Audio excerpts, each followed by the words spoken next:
All right, so I think we're ready to get started. We are recording and going live. So we have a wonderful panel today. As I mentioned earlier, I'm Morgan Cheney. I'm our Senior Director of Marketing here at Blueboard, and we're so excited to cover a topic that's near and dear to a lot of our hearts, how to create an authentic employee experience and what the impact of that can be. Keep the questions coming on chat as well if you'd like. We're always happy to hear where you're dialing in from, as well as what you're most excited to hear from our speakers today. We'll be introducing them now, starting with Manny. Welcome, Manny. Share a little bit about where you're working and why this topic was really exciting for you to cover. Yeah, absolutely. Thanks for having me on, Morgan. My name is Manuel Tafoya. I'm the Director of People and Culture at Avocado Green Brands, where we actually have two corporate offices, one in Hoboken, one in Orange County. So I'm happy to be in the Orange County office, but excited to dive into our topic today. Great, and then welcome Shannon. Hi, I'm Shannon Ferguson. I'm the head of people at Blueboard, so I work closely with Morgan. And you know, one of the things that I think a lot about is how we build our team and how we kind of bring really amazing people in and make them feel at home with us. So candidate experience is just the very first phase of that, and I'm excited to talk about it. Yeah. Awesome, thank you, Shannon. And then welcome, Sarah. Hi, everyone. I'm Sarah Hisiger, an enterprise account manager at the Muse based in New York. I'm really excited to talk about candidate experience today because while I am not a practitioner like my fellow panelists, I work with practitioners in the talent acquisition space regularly, helping them with their employer brands, candidate experience being a part of that. So excited to chat with everyone today about it as well. Awesome. Thank you so much, Sarah. So let's dive into it. We're going to actually start with a quick overview of our sponsors. And what I'm going to do is actually launch a poll on screen. You're welcome to participate in the background. We're ultimately just asking if you, as you hear about our sponsors, if anyone's excited to potentially have a product demo or learn more after, you're welcome to respond into the poll here that's running on screen.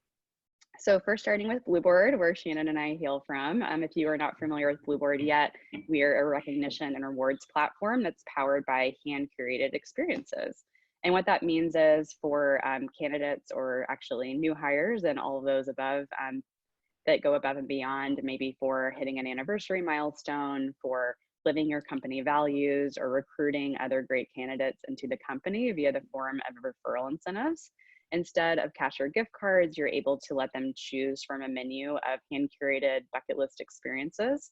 And we bring that to life through a concierge teammate who's going to work one-on-one with them to carry them through that journey of planning through the activity itself.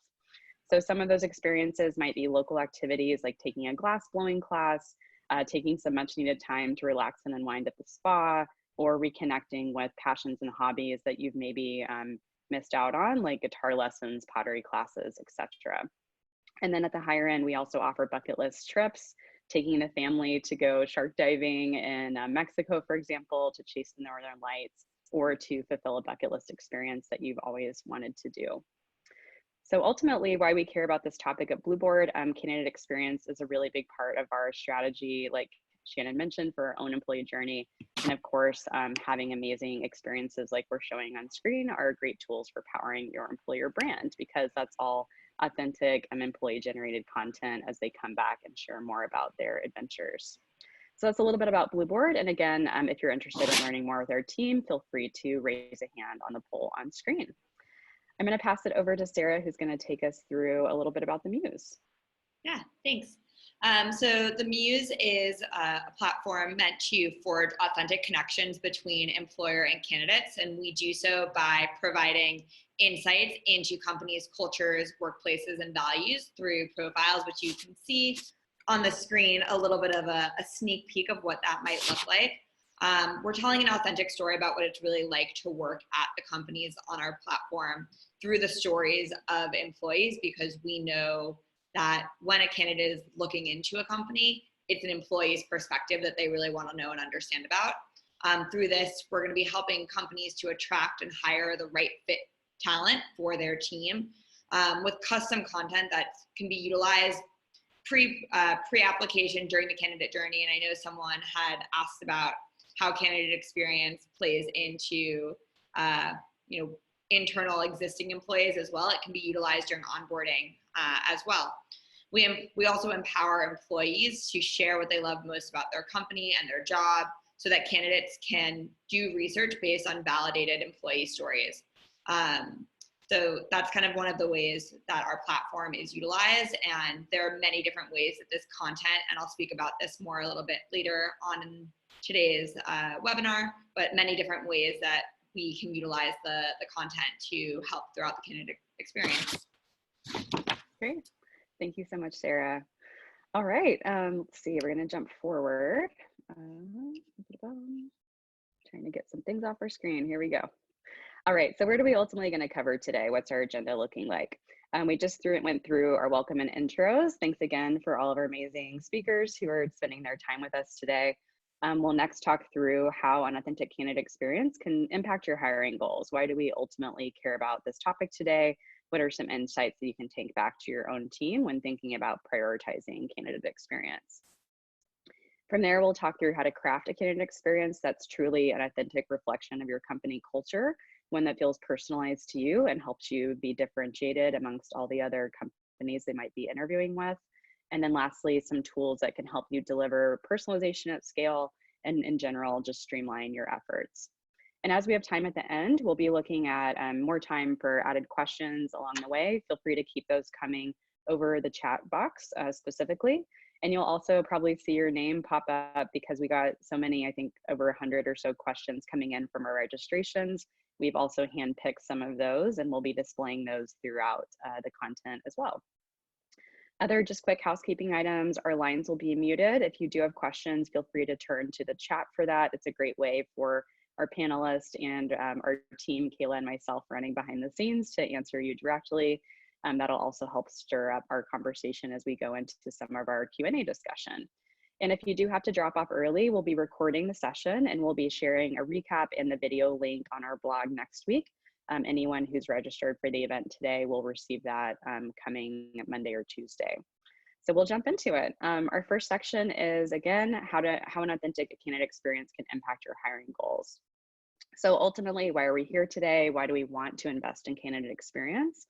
The takeaway is that it can directly affect the number of applicants and hires you make, as well as at the end of the day, the cost to hire, which is a really important metric that we continue to look at as talent leaders. I spent some time with a article from Hire by Google. I'll paste that into the chat shortly. It had so many great consolidated insights, and I wanted to bubble up a few as we discuss today. The first one that stood out to me was really the notion of how a negative candidate experience can impact word of mouth.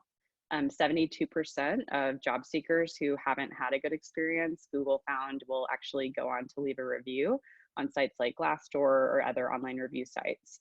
And this number is really big because what we're finding is that compared to career sites, which were for the longest time the #1 destination valued by job seekers, review sites are growing and growing in popularity, and they're now making up 30% of job seekers say that that is their most valuable destination. Glassdoor is reporting that on average, candidates are reviewing up to 6 reviews per employer that they're planning to apply with. So as that section of Glassdoor on the candidate experience potentially fills up with negative commentary, that might actually deflect people from wanting to interview with you. So word of mouth as a takeaway here can be really powerful. The next stat that stood out to me was this one about personalization. 85%, nearly all of the unsuccessful job seekers that don't end up landing roles with you feel like they didn't ever have a real human come into contact with their application. This might be because they never heard from you at all, or because the feedback or the responses were very, very canned feeling, and they didn't maybe feel like they got their just due. So as we think about the implication of negativity, feeling like they maybe never even got seen, that can again impact that word of mouth loop that we don't want to have happening with negative reviews. Ultimately, the question to me that stood out when I was researching was like, why do people feel like they have a negative experience? What are the main pillars that come into that understanding?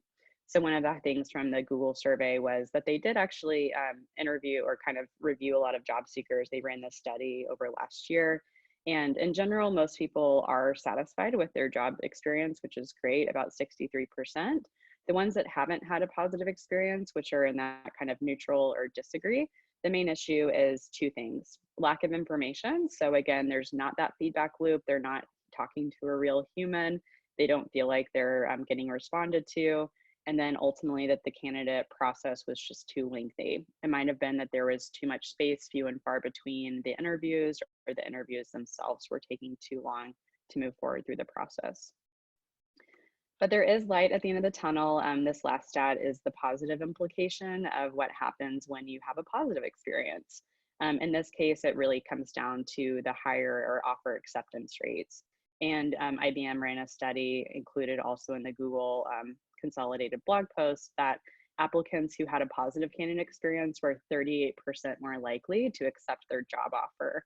About 54% of all offers extended, versus those that had kind of that unsatisfactory or neutral candidate experience were more like 38% willing to accept their offer.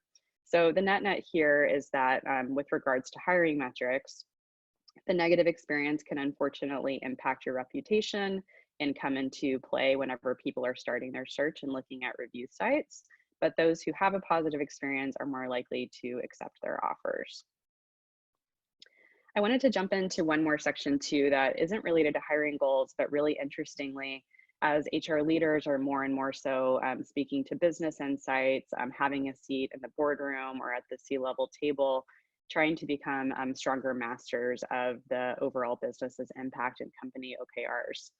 So an additional long tail impact that we don't necessarily think of is really about customer churn and therefore your business revenue. And this insight boils down to the fact that, especially for B2C brands, a lot of times your candidates are true brand ambassadors. They love what you've built. They love the culture of your company as experiencing it as a consumer, and they want to apply it to work for you. A few years ago, Virgin Media ran a study. They received over 100,000 applications in a year, I think 150,000 actually. And they found that by matching the email addresses of the candidates to their subscriber base for their Virgin Media product, about 20% of all of their applicants came from customers, which was really powerful. It did, again, signal that those brand ambassadors really wanted to be part of the corporate brain, if you will. What they found though, when they did interview on exit, if people had negative candidate experiences or not, was that about 7,400 people of those candidates canceled their subscription because they had poor service. So they lost 7,400 people because of the interview process. And as a result, based on the subscription dollars, that equated to about $6 million in lost revenue because of a poor candidate experience. So I think the takeaway here is, of course, hiring metrics are always top of mind, and we want a positive candidate experience to improve things like our ability to draw in candidates, to have offers be accepted, and of course, to have our cost per hire stay low. But as a B2C company or B2B companies with big brands and big user bases, you also want to think about how that might impact other things like your long-term revenue goals. So I'll pause here and would love to just open it up to our speakers. Shannon, Manny, Sarah, how did some of these facts and figures land with you? I think this, Virgin Media study is just so interesting. A question that HR leaders get a lot is, how are the decisions you're making on the people and culture side of the business impacting the business itself? And there are some really straightforward ways to look at that. That's like, we need to hire people so that we can do the things that our business does. But this also points to just really the value of your employment brand. It's inseparable from your business brand. And so if you kind of think about needing a justification or validation for investing in how you interact with candidates or how you recruit, this kind of data I just think is really, really valuable for saying the more that we invest in building a great candidate experience and making clear what our brand stands for from an employee perspective, the stronger our brand is for our customers as well, and the more positive impacts you see. So I just think this is a really neat tie-in that says that HR is impacting the business in this way. Yeah, there's this this weird kind of just reputation when it comes to HR that they're not a department that really generates a business, but in reality, it's such a vital part of success for the business in general. And so having this data to support that is valuable. So no, this is fantastic.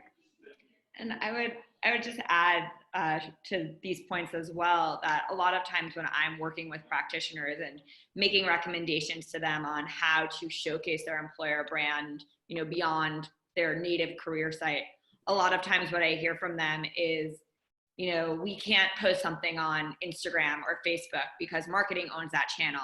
I would, following the webinar today, when Morgan sends out these slides, if you're having that problem yourself, bring this slide to your marketing team and say, this is why we actually need to put our employer content on these channels. I think this does a really nice job of kind of communicating the imperative nature of that on your behalf. Yeah, and the cross-functional collaboration between marketing and HR is important. I think HR traditionally has never had that, has always siloed themselves, and same thing with marketing. But again, it's important that we are collaborating, and no, it's great. Awesome. Thank you guys for that quick overview. I love it. Yeah. So this will kind of get us started. This is why we're here today, right? So how do we then kind of grow from this place of what could be a negative experience? How do we craft it into one that's positive? I'm so excited to kind of hand it over to Shannon, who's going to walk through our own approach at Blueboard and cover 3 main ways that we bring our own culture to life through the interview process. Great, thanks, Morgan. So on the slide, you see kind of an overview of our general candidate journey, and then an adorable picture of a recent new hire and one of our office dogs. Just pointing out what that one is.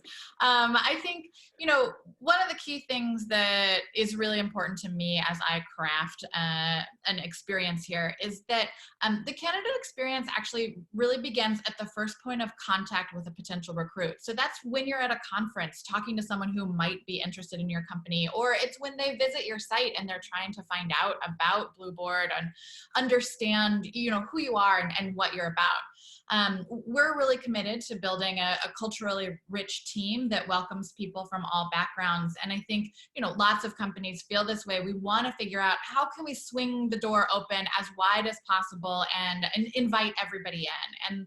And one of the ways that we think about this is really being clear about the language that we use on our job site, the photos that we use on our job site. Are we giving an impression that turns people away or makes people feel uncomfortable or unwelcome in our space? So we are very mindful about this. We're careful. Speaking of HR and marketing collaborating, this is something that Morgan and I work together on, and really just keep a strong eye to make sure that we aren't using gendered language, that we're not using this, homogenous imagery that is a turnoff for a lot of different types of people. And then also speaking to those stats about why people end up maybe having a bad experience or feeling dissatisfied. A lot of times the interview process is extremely murky. And so one of the things that we have done is write up front on our website, what can you expect if you begin to interview with Blueboard? We have a whole kind of walkthrough of these steps that you see on the screen so that people get in mind, how long is this going to take? What should I be looking for? What should I be thinking about as I send in my application? So those are some of the ways that we think about the candidate experience before someone even becomes the candidate. And I think that they are really connected to our values, which you'll hear me talk a lot about as I kind of continue forward in the process. So once the candidate is engaged with Blueboard, our process actually looks a little bit different for different roles. And I think this is another part of building a candidate experience and candidate journey that is meaningful and relevant to the specific position. We don't just say, okay, every job has to do this step A, step B, step C. We have kind of an a la carte menu of different types of interview formats that may be included in the job. And there are some that always pop up, but we reorder them, we rearrange them, or we redesign little aspects of them for every different role that we have. And that makes sure that we are actually collecting the data that we need to most properly select and assess the candidates for a particular position. Sometimes we need more data up front about skills. And so those more technical roles, we kind of shift the process a bit so that we do a skills test early on. Other positions, we save a take-home assignment or something like that until a little bit later in the process, because those positions more heavily value the soft skills that someone may present to us during behavioral interviewing. So I think, you know, the key for us is just that we really try to design an interview process that is tailored to the role and tailored to what we want to get from our candidates, and also what we want the candidate to know about us during the process. So just kind of like talking through a few of those elements, we generally do have a hiring manager interview as a first stage that focuses on skills and experience, but it explores some of our cultural indicators that align with our values. And by that, I mean, we're asking questions to understand a candidate's abilities in the role, but we are also asking questions that allow a candidate to put on display for us the ways in which their values align with Blueboard values. Then we kind of continue forward, and past that screening, we like to have our founders get involved early on, or you know, if they aren't early on, later in the interview process. And one of the reasons that we always like to have our founders be a part of the interview process is we feel that, you know, like on the one hand, they have excellent abilities to sort of suss out great candidates, but two, candidates feel really inspired and invested in when they see the leadership time that we're spending with them. So we feel like it's just a really important thing to signal to our candidates that our founders are committed to the hiring process, they're engaged in the hiring process, and they have time to spend with people who might be joining our team to share their vision and really paint the picture of why they have built the organization.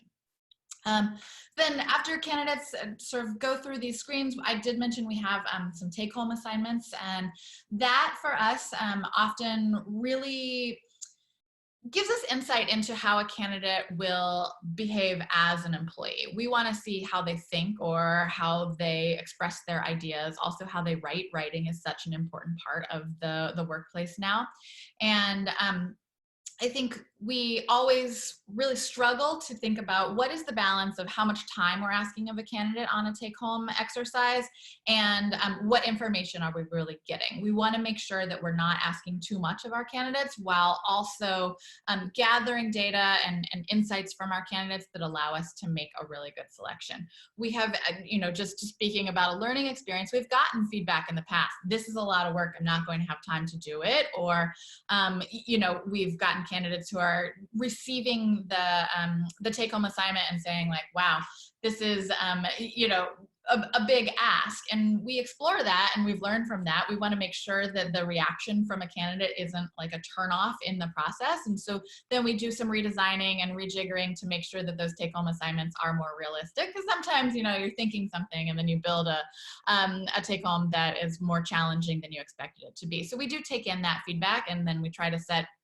really reasonable time expectations that acknowledge that our candidates have outside lives. The only thing they're doing is not applying for our job. Often they have another job, they have a family, they have personal interests. And so we take time to talk about that and plan a due date for the assignments that is feasible and viable for the candidate.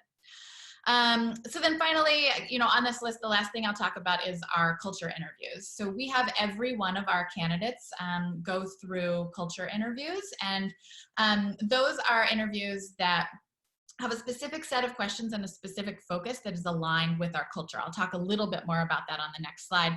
But the neat thing that we do is that anybody in the organization is really able to conduct those culture interviews. And so we end up getting perspectives from very junior employees who are newer, or more tenured employees who've been with the organization for a long time.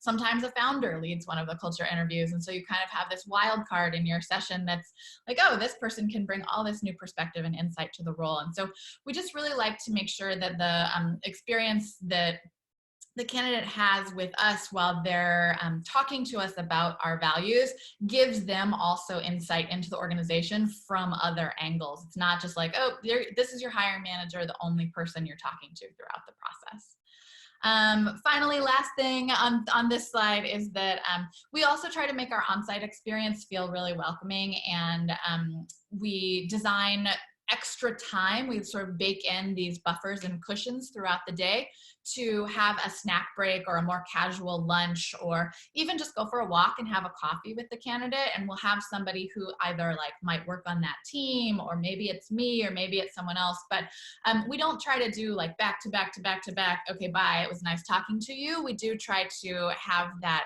extra time that's a little bit looser to reflect and talk about how the day is going, and leave space for the candidate to ask questions, so that the candidate comes away feeling both the pace of our organization, that, you know, we do a lot of things, but we make space to really get to know each other, and also to ask those critical questions that maybe wouldn't fit in some of the interview sessions.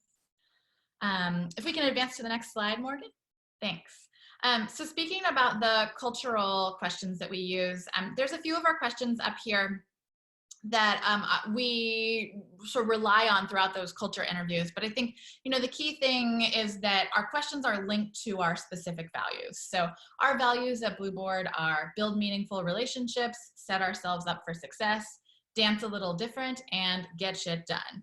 With those values, we really try to craft these interview questions that let us understand our candidates kind of through those lenses and create opportunities for them to tell stories. We're not sitting down and saying, tell me about a time you danced a little different, right? Like someone may have a little trouble kind of like embracing what that means. But when we ask questions like, you know, tell us about a time where you stepped outside your comfort zone, or tell us about a time when you were a leader. We're getting data from these different angles that are related to that value. And we're also telling them, you know, this is the value. These are the different ways this value might manifest in your life, or in the past experiences you've had. And we look forward to, you know, really creating the opportunity to hear from them about these values. So I think I will pause there on the culture questions and hand it over to Manny to hear a little bit about how Avocado does this. I appreciate it, Shannon. So as you know, Avocado is very, very focused on sustainability and being environmentally conscious. You know, our business model is a little different.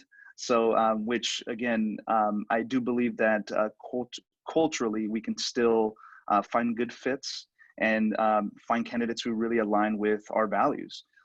So cultural indicators are just very, very vital for us. So what's a little different for us is that our people and development team is actually responsible not just for the candidate experience for the our tech employees, but we also are in charge and responsible for our customer service team, even our manufacturing team as well. So it's really important that you know, I do believe that culturally we could still align and find candidates that align to our core values. You know, we're very focused on finding candidates that are innovative, sustainable, and responsible.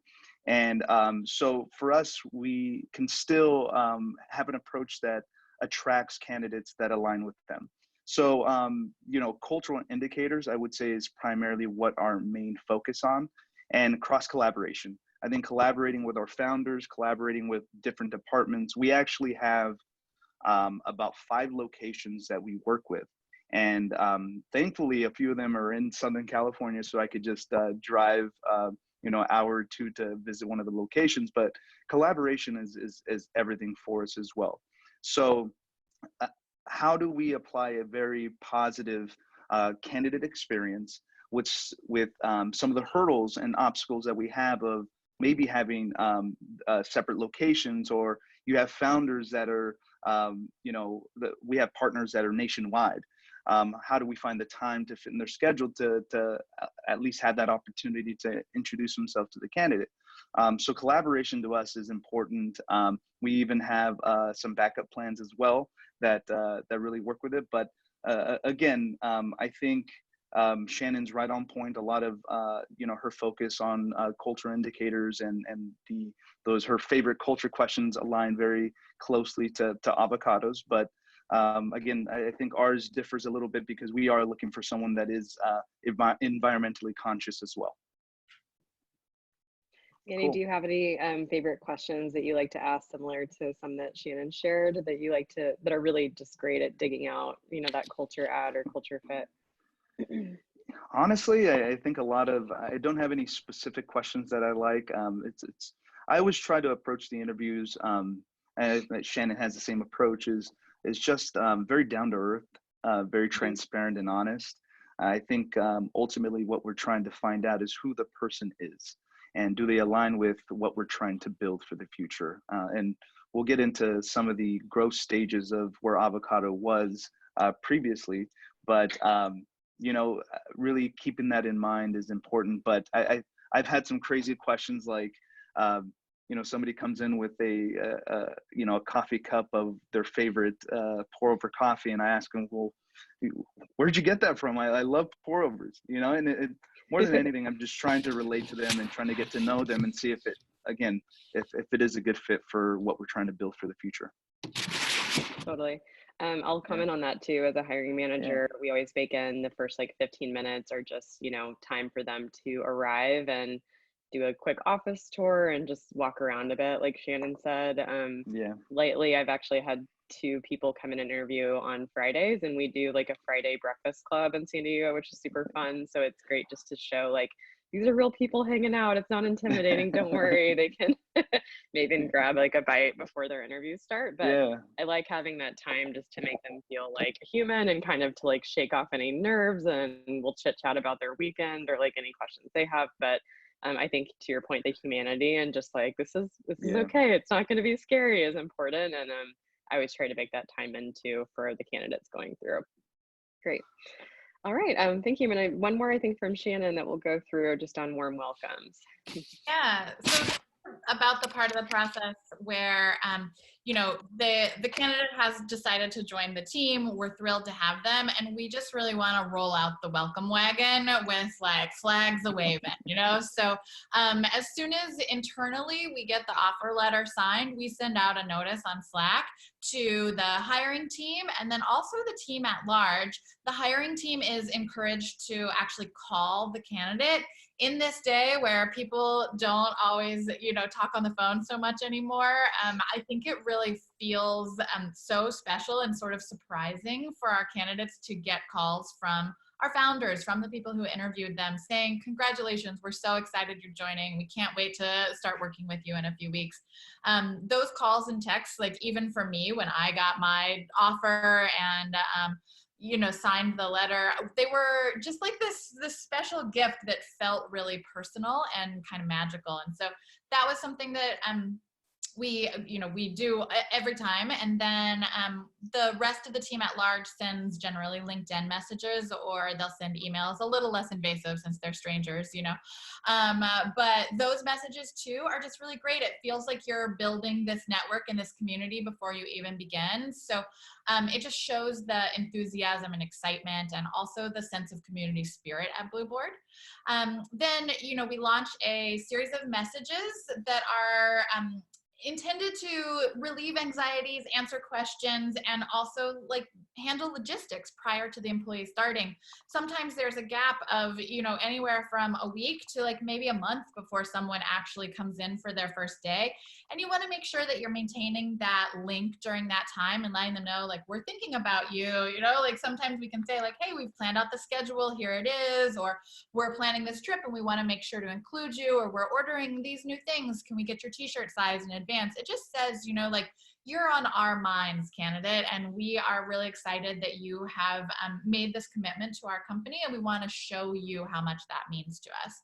The other big thing that we do that I think also is just so memorable for our candidates is that we give them a real taste of Blueboard by treating them to a Blueboard Ivory reward experience before they begin. And so what that means is they get an invitation that says you've received a Blueboard reward, and they're able to click in for wherever their location is and look at this menu of interesting experiences. Maybe they'll go on a kayak lesson, or maybe they're going to take a pasta making class, or maybe they want to take a spa day. And And those are all just like classic Blueboard experiences that are available to our customers. But by allowing our employees to experience it, they really are coming into the role having, you know, tried out our product, had their own personal like sort of experience doing it and knowledge, and also presumably having this like really lovely time doing something new or different or special that then they get to talk about with their brand new coworkers when they start, because we all go through this, but we all choose our own thing. And so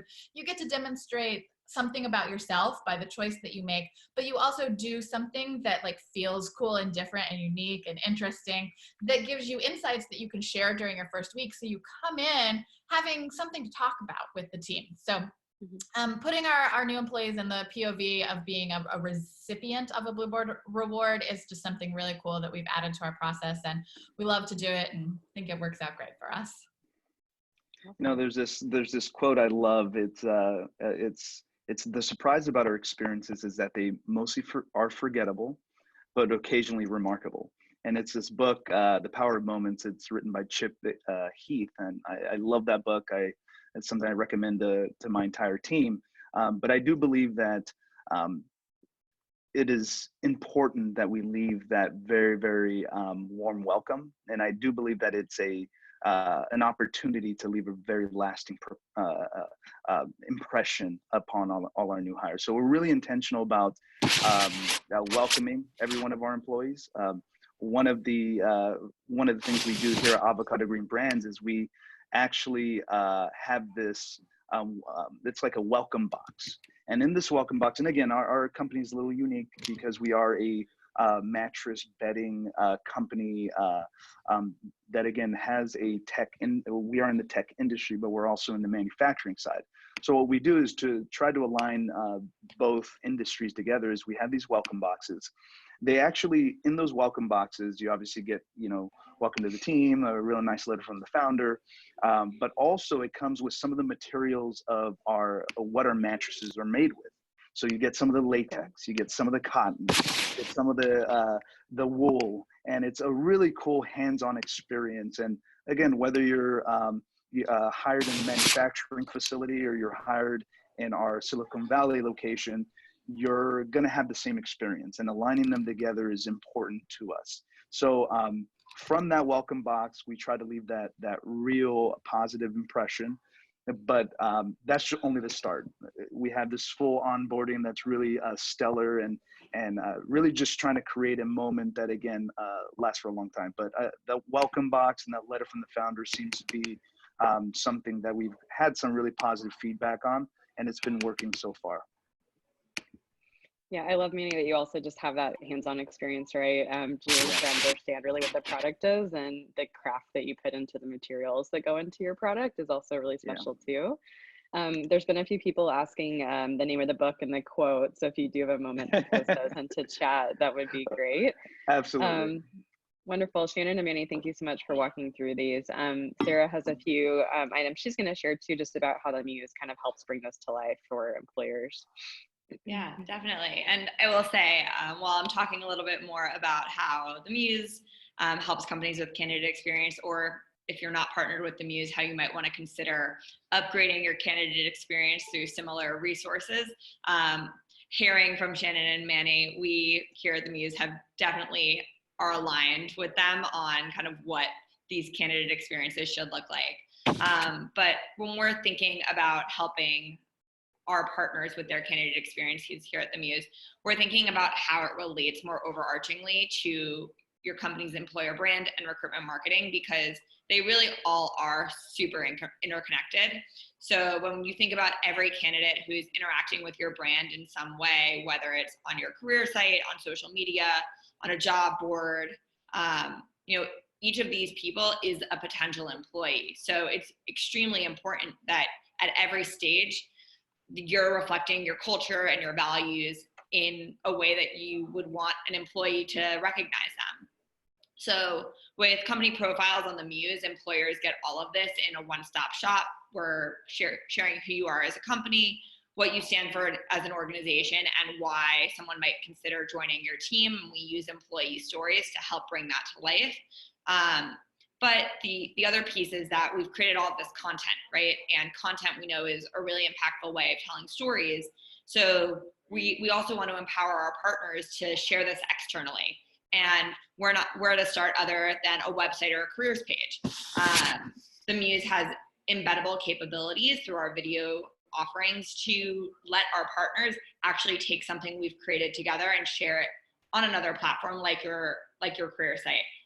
On the screen here is an example of one of my personal partners, Paychecks, who has gone ahead and actually embedded one of their videos, a feature video, which is kind of an overarching recruitment video, if you will, onto their career site. For someone who's looking for more information to help them whether or not to decide to apply, to a position at Paychecks or maybe your company, a video like this can help them to envision what that day in the life is going to look like. And if you want to go to the next slide, Morgan, thank you. So the next place is going to be job descriptions, because someone looks at your career site, they're assessing their interest, right, in your company, but then they're like, this seems like a company I would want to work for. There is a lot of alignment between my interests, my values, and what they're putting forth for me as a potential employee. And look, there's this really awesome job that also seems to align really nicely with what I'm looking to do in my next career opportunity. So job descriptions are another place where you don't want things to be super cookie cutter, right? If every job description looks exactly the same, a candidate is not going to really get a sense of what it's like to work at your company, what they might be doing in that role specifically. So here's another really great place for you to potentially embed content. The one caveat I will say here is that not every ATS allows for content to be embedded.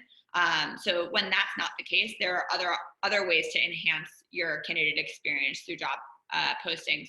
One of which would be, embedding links to maybe a YouTube channel that you own, or your LinkedIn profile, your Muse profile, your Glassdoor, which I know can be scary at times because sometimes Glassdoor reviews are not the best, representation of your company, but that transparency is extremely important in making a candidate trust your brand.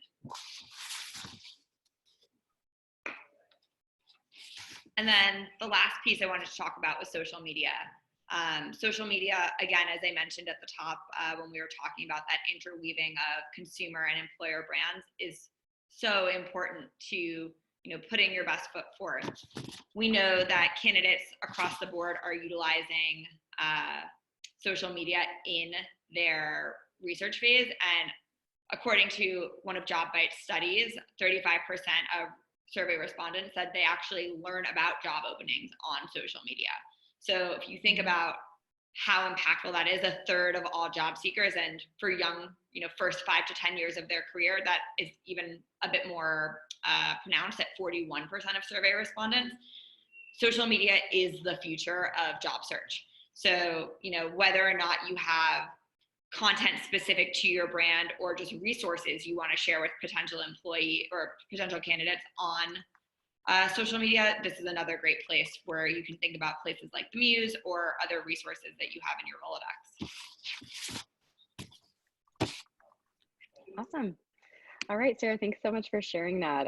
We're going to jump into a few questions again that we received as people were registering. Thank you again for everyone who shared questions.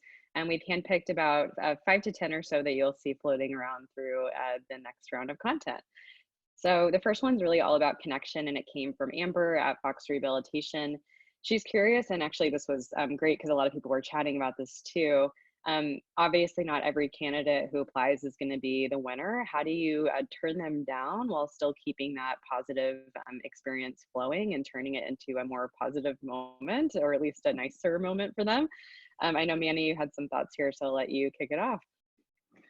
Yeah, unfortunately, rejection is part of the recruitment process, and statistically, and I'm sure if we have some HR managers and directors on here, we really do turn down a lot more candidates than we actually hire. But again, it's part of the recruitment process and talent acquisition. But I do believe that the way you dismiss candidates is can directly reflect your company and the culture you're really trying to build. So, here at Avocado, we only have, we actually are very intentional from start to finish. That's from during the entire recruitment process. And part of what I tell our talent acquisition team is to live by three things. And I kind of want to kind of express those three things to you. So first one is I always tell them, let the candidate know as soon as possible. I think again, empathy is something that we lead with. And I could just imagine being in that position that you applied for, and maybe it's a dream job that you have been considered for. Letting the candidate know as soon as possible is important. And if I had a preference, and it's something that we do at Avocado, is we do by phone. I love to have that direct conversation with them. So I prefer a phone call over an email, just because, again, an email seems a little cold and impersonal at times. But again, depending on the stage of where your company is, if you can spare some time to do it by phone, that's it just, again, reflects your culture, which should be, and for us at Avocado, is people over process. So I always thank the candidate for their time, just, throughout the process, just thank them for their patience. And, that's the first thing we do. The other is we're honest, be completely transparent with the candidate, which can be a little scary, especially if you're in HR. You have to be very intentional with the words that you use. But I love honesty, and I think it, again, is a reflection of your company. So we're very honest, we're short and brief, but very genuine. So that's something that we do. And if it's a candidate, and again, I try to just be as transparent as possible. But if they're a candidate and it was, really a difficult decision to choose one over the other, I always try to keep them in my back pocket. You never know, as you scale and as you grow, they would be a great addition to the team. So I always try to connect with them, whether it's via LinkedIn or just sharing contact info, email, phone. I always try to keep them in your network, because, again, you never know when they would be a great addition later down the road. And last thing is, I always ask for feedback. I think, this is a very tough one, because it really does shed light to your entire process. So, but again, I always try to completely ask for that feedback. I do believe that those valuable learnings are important. How to improve your entire talent acquisition or hiring process is important for growth, especially if you're a company that is scaling. It's important to know that you're building a strong foundation. And I always try to attempt to sometimes slip in some surveys here and there to employees, and you'll be surprised at some of the feedback you receive. And again, I'm a big believer in surveys, and just always trying to use an opportunity to grow. I love that. I kind of repasted into our chat, Manny, the people over process. I think that's huge, and definitely reflects the way that we handle some of the unfortunate news we have to share along the way at Blueboard. I know we're also big proponents of calling people, especially as they get into final rounds. Shannon, was there anything you wanted to add there? Otherwise, we can jump into the next question. No, I love Manny's approach. And I think specifically, that keeping someone in your back pocket. Some of my greatest hires are people that I interviewed, a year or 2 or 3 years before they actually got a job, right? And we just had a good connection. It wasn't the right fit. But then 2 years later, I remembered them, and reached out, or they remembered me and said, hey, what's going on at your company at this time? And we were able to, build on that previous interaction and actually, follow through with a job at that point. I love those wins. Those are some of my, favorite stories in hiring. Awesome. Thank you, guys. We've got one more question before we jump into our last section.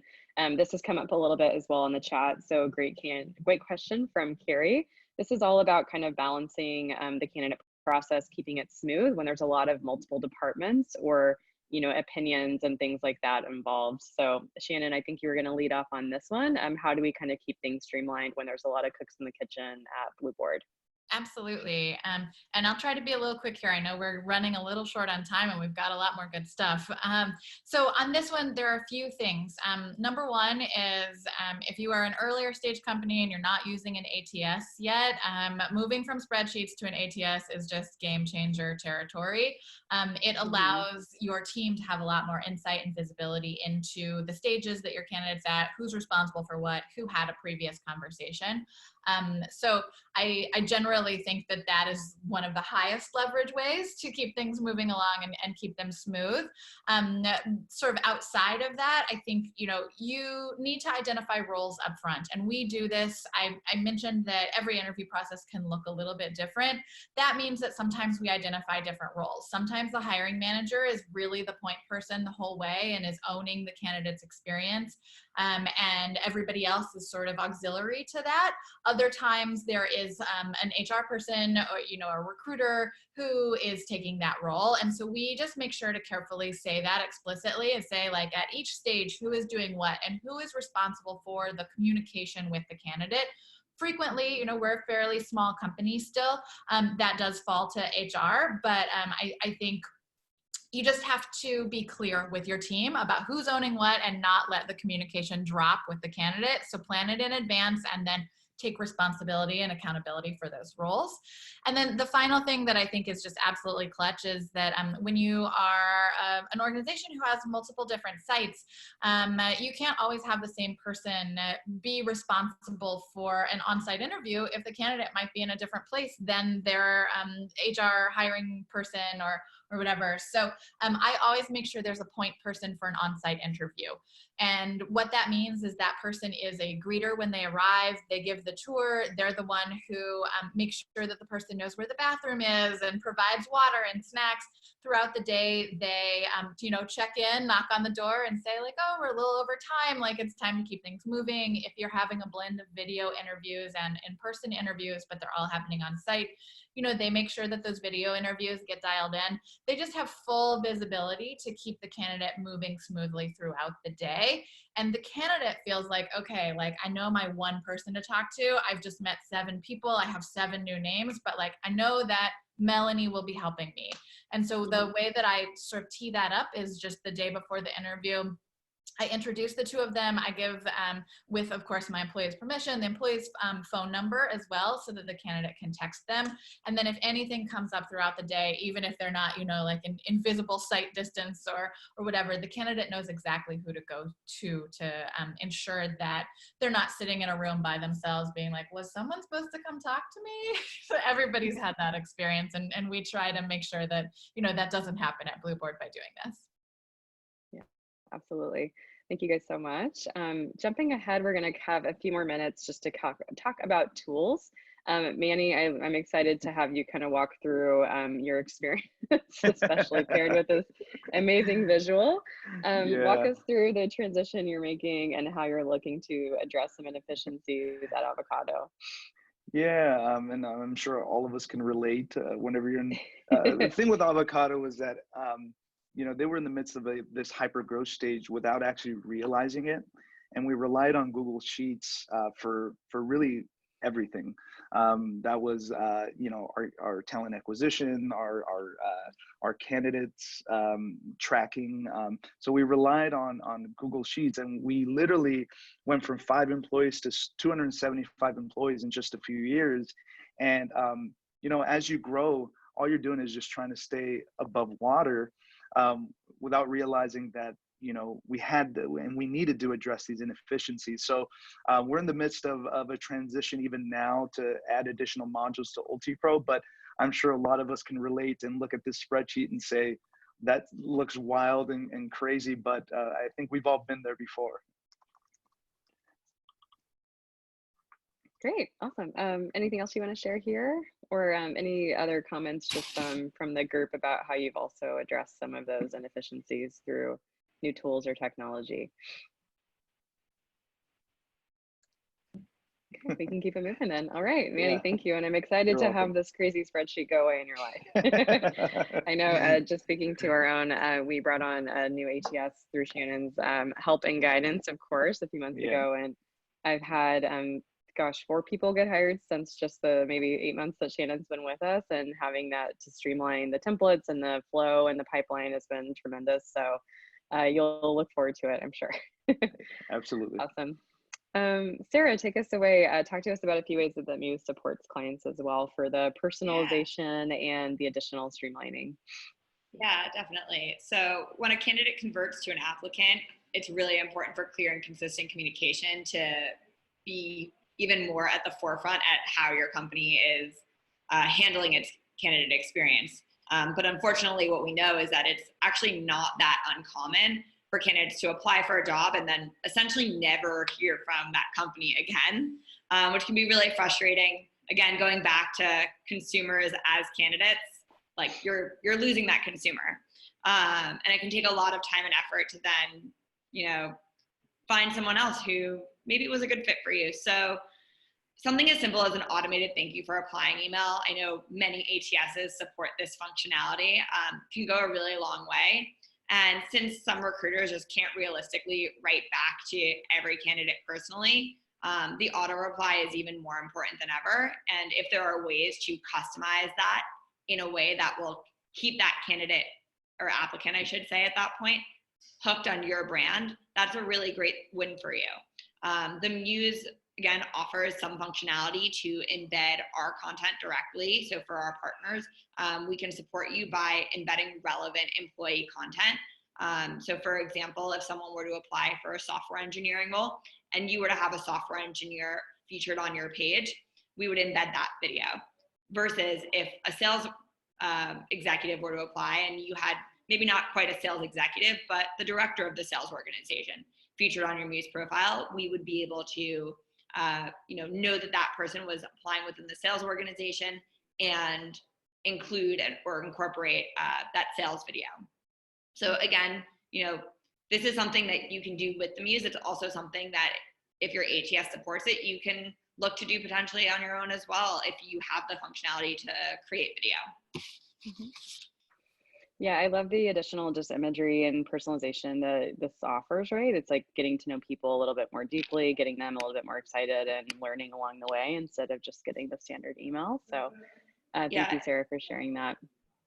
Yeah. Great, we've got a few minutes left. We're gonna run through a few questions. I'm gonna jump into some that are, I think, a little bit more relevant. And we did have some questions about pre-assessments, which happy to have that conversation on chat.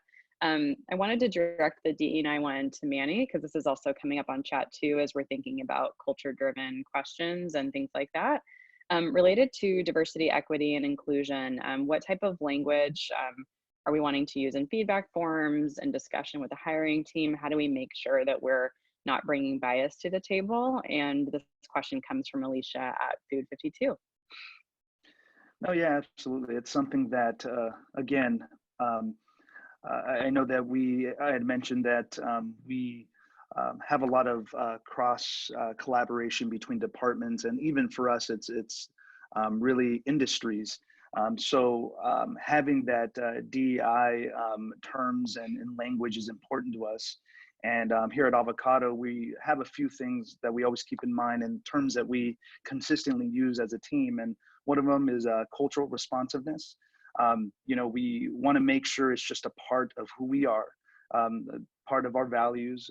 We are very, very driven by core values here at Avocado. So we just want to enable those that we want it to be more driven by behavioral and attitudes. So that's something that we align ourselves, again, from manufacturing to our tech department, all the way to customer service. Gender expression is big for us. We want you to be who you are. And I think it's something that, again, with the type of people that we deal with on a day-to-day basis, it's important to us. Being inclusive is huge for us as well. Creating a place that's safe, that those feel valued and accepted for who they are is important. And just being accepted on the multiculturalism as well. Making sure that, again, we promote a place of understanding and acceptance. And it's something that we, since the inception of Avocado, we've made it a priority to just allow that acceptance all across the board. Awesome. One last question, just to kind of put a bow on this whole day. I'm going to bring us up to the very important question that Stephanie positioned. We talked a lot about amazing strategies for building a more authentic candidate experience. How do you ultimately know if it's working? What type of signals do you look for when you're evaluating all the work and the changes that you're making? So Shannon, would love to start with you, and then welcome the other panelists as we wrap up our conversation today. Sure. This is one that's important to us. And so we just try to make time to collect data wherever we can. Of course, if you reject a candidate, you may not be able to get much information from them, but ask, it's worth it to ask. I think Manny mentioned this before, that you might be able to send them a survey or just like get a little feedback from them. But one way that we do it before a decision has been made is that we do usually include a wrap-up session or even a wrap-up phone call before we get to like offer stage point, and we just chat with the candidate. How was your experience? What did you think? What did you learn? Have you gotten the information you needed? It allows us to give more information if needed, or get more information if needed, but also to reflect on the interview experience and get information from them about those, specifically, what it was like for them. The other thing that we do is that after candidates are hired, we do a 30-day check-in with them where they reflect back on their candidate experience and their onboarding experience and give us pretty granular feedback around what it was. One of the things that we've learned from that is that the time to get through the process can be really lengthy for folks. And so we got that feedback loud and clear from a number of candidates, and we're able to tighten some things up. The honesty, I think, is high once they've already joined the team. So really, we just look for it wherever we can get it, and we just continue to iterate and use the ideas that we get, and really thank our candidates and employees for any input they're willing to give. Absolutely. Anything, Manny or Sarah, you want to add as we close out to that question? Yeah, I would just add as well that I think candidate experience should be assessed both from the eyes of the candidates after they're in the door as employees that have accepted offers, or candidates that you ultimately reject if you take that feedback from them. But I think it's also something that you can assess during the process. Look at, am I losing candidates, and at what stage are those candidates being lost? You can understand, and you can look at that data and understand, is there a trend here? And is there something that's happening between point A and point B that in that in between is leaving, causing me to lose a lot of candidates? So I think there are ways, and it may not be something where you're able to necessarily collect as much qualitative information, but I think there's some quantitative information that you can garner as well during the candidate process to maybe it is that you're seeing that between point A and point B, there was 3 weeks of time versus 1 week of time between, point 1 and point A, and now we have to tighten up those 2 points. So I think that's something else to consider. And the last thing I would add is collaboration within your network is important. I think, a lot of the times you look at the data that comes in, and you could either, number one, just continue as is, or you pivot. And I think pivoting and being open to pivoting is important, and reaching out to mentors and colleagues is important to just assess maybe the data that has been coming in. And that's something that we've done here at Avocado, that I've even reached out to some of my colleagues, and it's pretty incredible, some of the things that they would shed light on. So keep your network tight. Absolutely. Thank you all again to all of our panelists, to our over 300 attendees. We had quite the group today. Thank you all, and please keep an eye out for future webinars. Our next one is going to be on March 11th. We're going to talk all about appreciation and how you can continue that throughout the year. More to come on that, and we will be again sharing the recording and recap over email next week.